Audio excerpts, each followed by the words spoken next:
Precisely nga kasi hindi kayo magkasundo. So hindi ko tinatanggal sa human rights activists na meron silang pinaglalaban. Sa part 1, ito yung part 2. Yung isasakay siya sa eroplano na may petition siya sa Supreme Court at walang Philippine court na nagsasabing dapat siyang i-extradite or i-surrender sa Hague. Anong nangyari? Anong nangyari sa inyong mga human rights advocates? No? Hindi ko nilalahat kayo sa Ateneo Human Rights, alam nyong mahal ko kayo. Part ako niyan. Sa Supreme Court, marami tayong pinaglaban. Pero tama ba yon? Sasakay na lang siya sa aeroplano tapos dadalhin doon. May petition siya sa Supreme Court. Walang korte, ni isang korte sa Pilipinas na verify muna yung warrant of arrest na yan. Hindi ba nangyari na sa atin dati yan na may extradition from the US at nilitigate pa dito?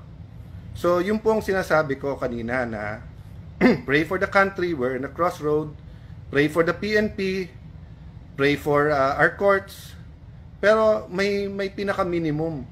Ang pinaka-minimum is due process and letting everyone avail of the legal remedies. Hindi pwedeng may korte sa ibang bansa, huhulihin mo tapos isasakay mo na lang sa eroplano. So, eto po tanong ko sa inyo. Paano kung sitting Supreme Court Chief Justice, sitting Speaker, sitting Senate President, sitting Cabinet Member, sitting President ng ating bansa, may isang international court na naglabas, yung PNP, huhulihin nyo na lang, sasakay nyo na lang sa eroplano, aalis na sa ating bansa. Diba? So, yung President, napaka-importante kung anong pinapakita natin sa lahat. So, sa akin, I continue to pray tonight. I appeal to everyone involved. Sinabi natin sa lahat, mahinahon, wag mapusok ang damdamin. Pero hindi ibig sabihin no, na pabayaan na lang natin kung may injustice na nangyayari. So, yun ang challenge ko ngayon sa mga human rights advocates. Hindi ba nung nasa DFA ako, kahit we disagree, pinaglalaban ko na makapagsalita kayo sa mga foreign, sa mga ibang bansa, sa mga embassy, sa human rights sa Geneva.